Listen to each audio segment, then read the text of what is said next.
So, good morning mga katoto. Yan na panibagong araw, panibagong pangyayari naman ang magaganap. So ito mga katoto, ay may gumagawa na po dito. Si ano lang dito, si Papang Ambet lang, yan, Tito Ambet. Siya lang po yun nandito, si Kuya Marlon ay wala pa. Yan na masama pa yung pagkatandam niya. Hindi pa siya makapasok. Yan, mag-isa lang po si Tito Ambet dito. Ay, naglalagay na po siya ng forma para sa biga. Bab? Ayos, Bab? Ayos. Init. Ay, yun lang po. Sobrang init. Ate kayo naman kayo, Bab? Hindi. Ate. Kaya naglalagay po siya ng forma. Pag may yari po niya rin, Bab, baka pala niya po pwedeng kaya. Bulos nan. Mga Sabado siguro. Sabado. Eh, Sabado na po bubukasan yung ano, yung biga. So yung mga katoto, sabi ko ay Tito Ambet kanina, tutulungan ko siya. Kaso kaya niya daw po yung ano. Gusto ko tulungan, pero sabi niya sa akin, kaya niya po yun, kahit siya lang mag-isa. So sabi ko naman po, kung may kailangan siya, kailangan kong tulungan, tawagan po ako dito. Ngayon, nandito lang po ako sa bahay, din po umaalis. Yung mga to, dahil yan, siya lang mag-isa, lulutuan natin siya ng masarap na ulam. Yan na healthy at masarap. Yan, bianda. Magluluto tayo ng bianda. Ito na po yung pambianda natin mga katoto. So ito na po yung repolyo, yung ano natin, isang masahog, laman na manok, chicken liver, tsaka balunan, bawang sibuyas, pampalasa natin, toyo at oyster, paminta. So yung mga ito, lutuin ko na po ito. Tapos yan, tignan natin siya mamaya. Magkit ulit tayo doon. Kung ano may tulong natin. Baka naiya lang po si Tito Ambet na magpatulong. So tulungan natin. Ba't ayaw tumayo ng ayaw mag-isama. Yun. Ayos mga katoto, lutuin ko na to. Kaya mga katoto, lutuin na po natin yung bianda. Yan, mantika, bawang. Mainit na po yung mga toto.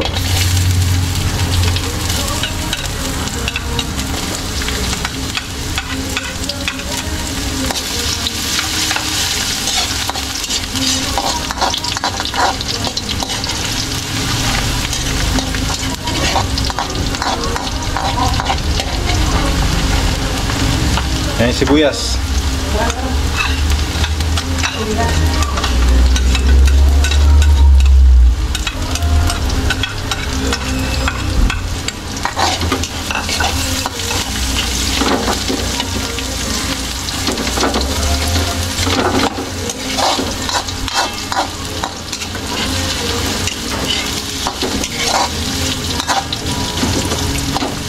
Yan mga toto. Gusto ko lang po pala magpasalamat ulit kay ano. Ay di, bago po pala to. Si Tita ng USA. Yan, ayaw niya pong pabanggit yung pangalan niya. So ano po, silent viewers. Yan, si Tita ng USA, maraming salamat po. Yan, nagbigay po siya ng maagang pa-birthday sa akin. Yan, nagbigay po siya ng ano, nagpadala siya ng pera. Yan, pa-birthday niya daw po sa akin. Maagang pa-birthday. Yan, maraming salamat po, Tita ng USA. Yan mga toto, hintayin ko muna itong mag golden brown, tapos mamaya balikan po natin pag okay na. Yan, ayos. Yan, maraming salamat po, Tita. Yan mga toto, medyo okay na po yung bawang sibuyas natin. So maglalagay po tayo ng sili. Alisin natin tangkay. Kaya masarap sa bianda may sili.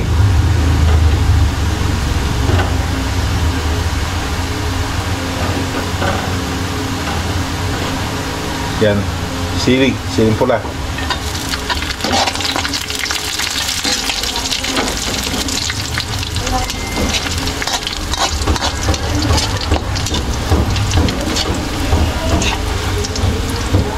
Yun o.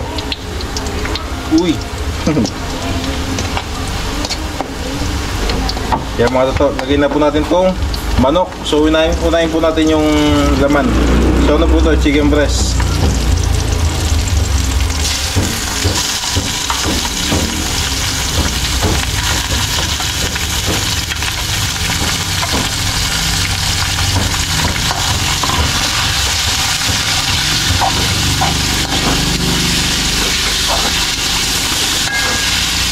Sunod pa natin yung balunan. Lalagay natin. Yung balunan, nilamas ko po sa asin.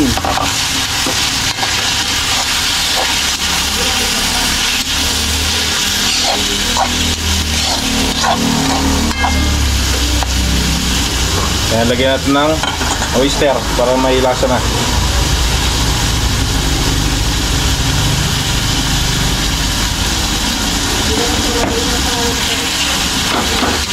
Tapos paminta.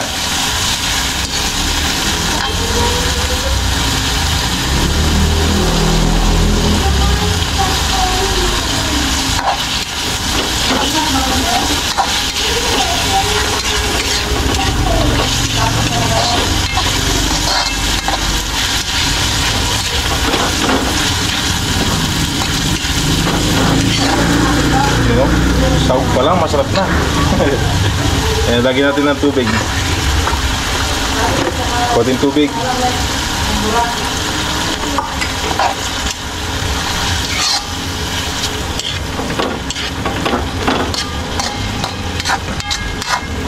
So takpan muna natin mga katoto.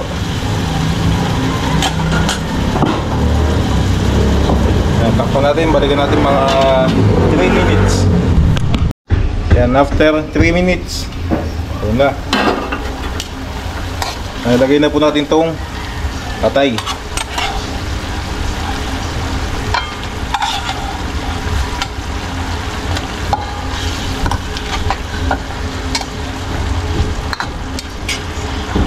Yan, hayaan natin.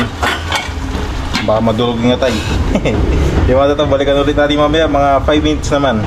Para malutong-luto yung atay, tsaka yung manok at chicken breast. Ay, chicken breast.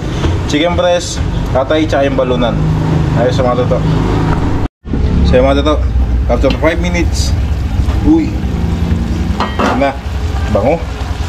Kaya mag-add tayo ng paminta ulit. So itong recipe ito mga toto, ay napanood ko lang. Napanood ko lang sa YouTube. Yan. Baka may mag-comment mo na hindi ganyan pagluluto ng biyanda. Yan na, iba't ibang ano po, iba-ibang recipe po tayo. Iba-ibang panlasa. Kaya mag-add pa tayo ng toyo. Okay. At konting ano pa, oyster. Tsaka konting asukal. Konti lang.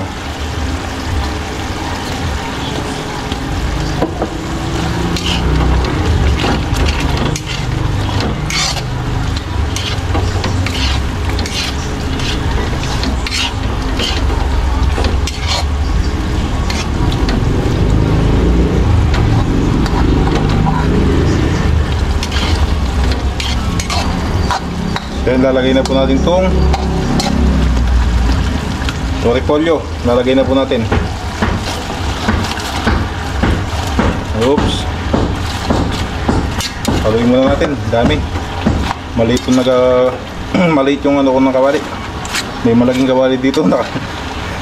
Maliit ang nakuha ko. Sabagay magana din to eh. Magko-cool down din yung repolyo. Pero masarap sa repolyo, half cook sa ganito.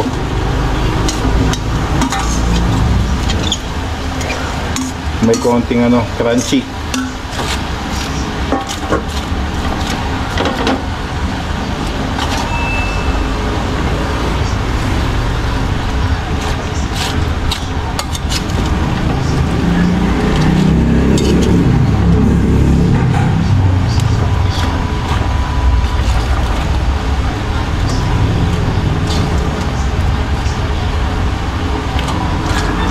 Takpan natin.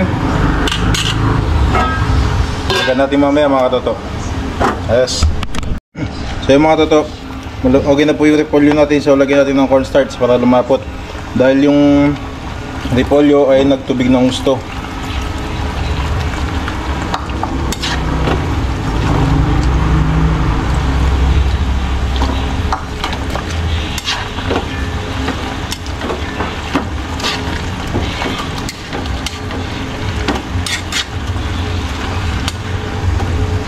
So mga toto, okay na po ito. So mamaya pwede na pong kumain. Ayos mga toto. Yung ilaw natin natutumba. So yung mga toto, kakain na po kami. So si Tito Ambet ay umuwi na. Sa bahay na lang daw po siya kakain. Kaya pinadalan natin ng ulam. Yung ilaw natin ay mag-isama. Ay, mag-isama ng ayan, para di natutumba. Dumudulas eh.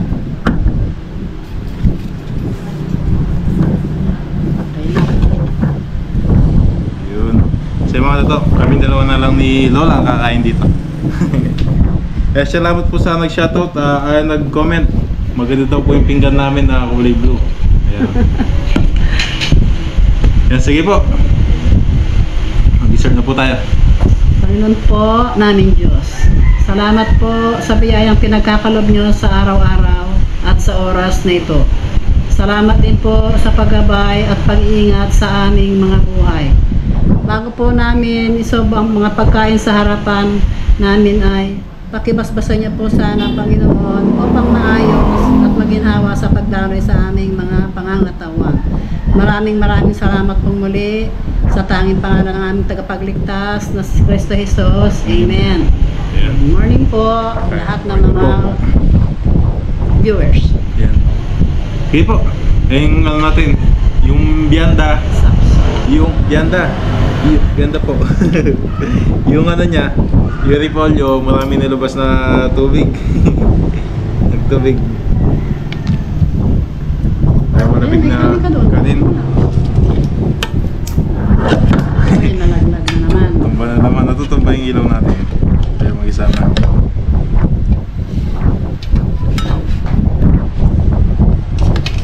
Sige po, una na po ang kumuha ng ano. Limangan ito. Hindi ko po pinigay yung sili.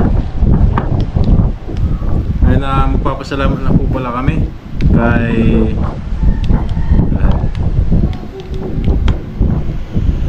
ito. Maraming salamat po kay Tita from USA. Yan, nagbigay po siya sa atin na maagang pa-birthday sa atin.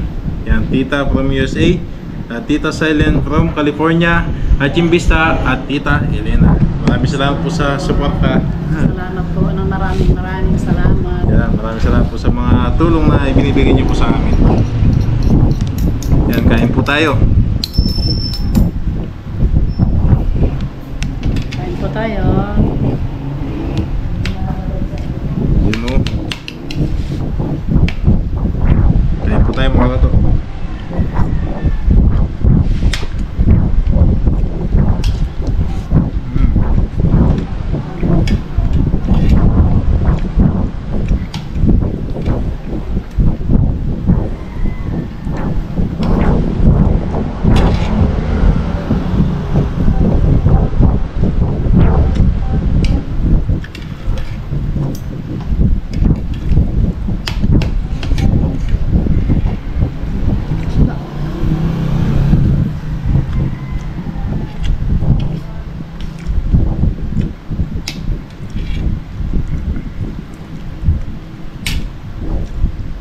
Sa Pangasinan po kasi, ano po yung salitang kain tayo? Mantila. Mga antila. Sa Pangasinan po yun. Yung mga antila, kain tayo. Kaya, mga tayon amin. So, Yung ano po, yung mga tayon amin ditan. ano pong ibig sabihin no? Kain tayong lahat. Yun.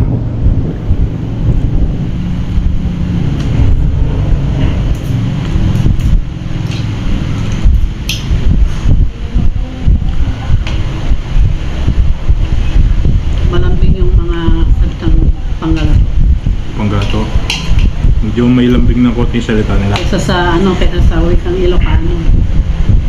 Medyo matigas yung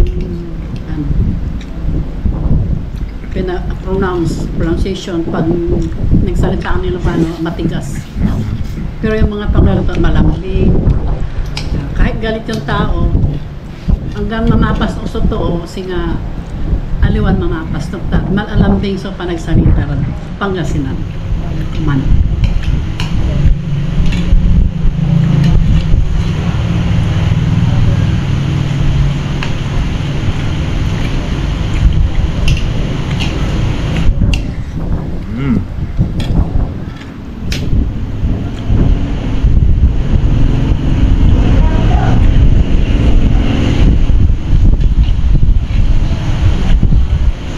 Lalong napapasarap doon sa sa patay ng manok.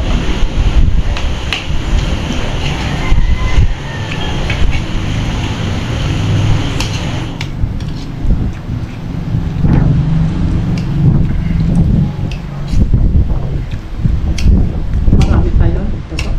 Po, marami pa po. Pagdala mo sila mama mo doon dahil Opo. maubos.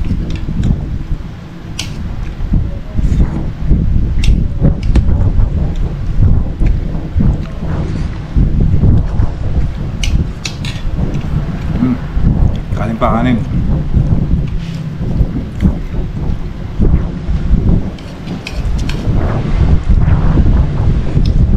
Tita Piper po, may ano po.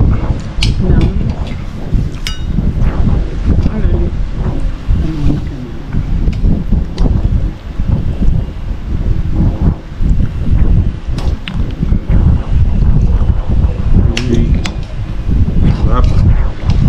Kahit nagka-sauce, masarap.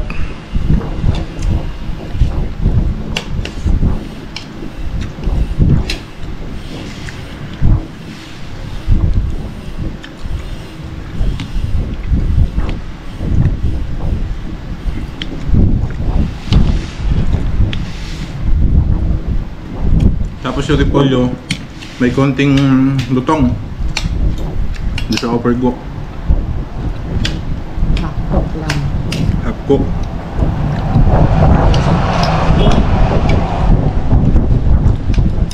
Sarap. Sarap. Sarap.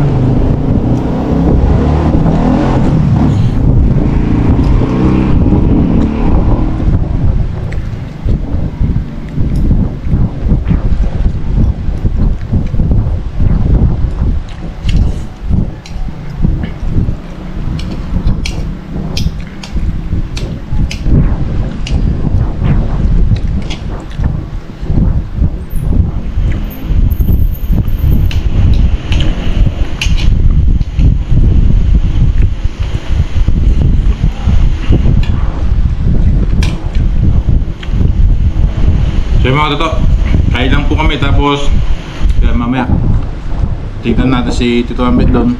Tapos pagpapatuloy ko na po yung ginagawa ko doon. Yan yung pinapatapos ni Tito na pintura. Ayos mga toto. Yan mga toto, alas 5 na.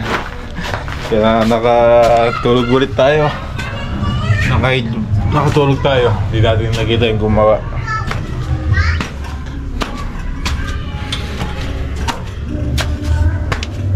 Pero bumalik naman po si Tito Ambit kanina. Yan. Hindi lang natin nakita dahil nakatulog tayo. Kaya po, natapos na po yung paglagay ng forma. Ayun doon pala, may kulang pa ng konti. Ayan, forma.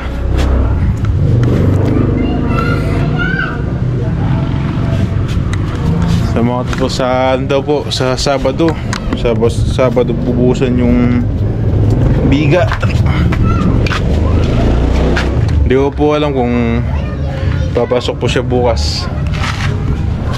Ayan. May forma na. So mga to, kita-kita lang po ulit bukas. Tignan po natin kung papasok po si Tito Ambit bukas. Ayos mga katato. So mga katato, gusto ko lang pong i-share sa inyo yan na umulan dito ngayon sa amin. Kaninang umaga, tanghali, hapon, sobrang init. Pero ngayon, biglang umulan ng napakalakas. So yung mga katato, alas 5, pumunta kami ni mama sa bayan para mamalengke. Pagdating ng alas 5:30, biyahe na kami pa uwi. Yan, nasa na po kami dito sa San Agustin. Medyo umaambon na. Pagdating namin sa Lakyos, tabing barangay po namin, yung biglaan po yung ulan na malakas, yung hampas ng hangin at ulan, sobrang grabe, napakalakas. As in, wala po akong makita sa daan. Talagang blackout po sa daan ko. Pero pinipilit ko pong makauwi dahil inaalala po namin yung mga kapatid ko tsaka yung pamangkin ko sa bahay. Kaya yung ano ko, yung badya ni Papa, yung tricycle gamit namin, talagang todo piga na po ako sa Sirinyador. Ang takbo lang po namin nasa ano lang 10 dahil nakatrapal kami. Yung hampas ng hangin, pinipigilan po kami. Hampas ng hangin harap, tsaka gilid, magkabilang gilid. Ganun po yung hangin, para pong ipo-ipo na umiikot. Tapos sabi ko kay mama, hinto muna kami.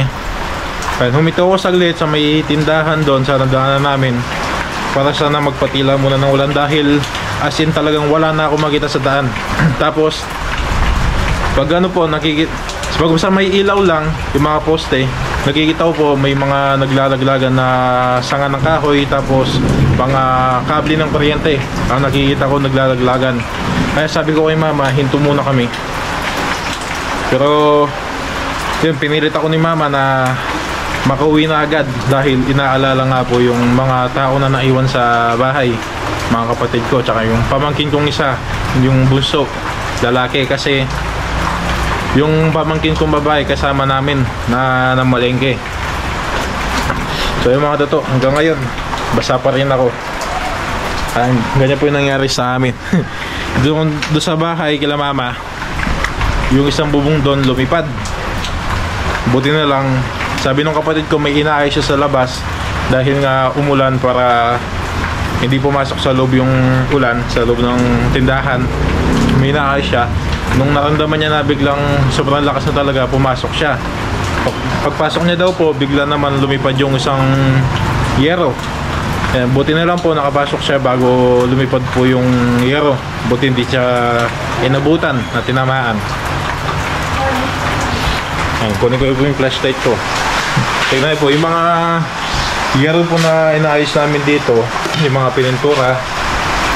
Yung nakaano po yan, nakasalansan, may tali. Ayan po yung nangyari. Ayan, may mga natumba. Ayan po, yero po yan. Ayan o. Tanungin natin sila lola. Oh, basagin eh. Pumasok dito yung tubig. Di kami man po, magbiyahe kami Chulagyos. Biglang ipo-ipo itang kasi habang magbiyahe kami itang uran muna makakain mo, diretso mo. Kasi nga na kami libutat, biglang dudurting hangin. Tapos sabi ko, pauli na kayo?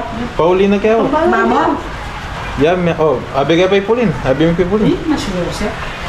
Tapos din kaya sabi ko, mautok nang kami. Uli nga ko diyang sana, nabula po diyang kuryente.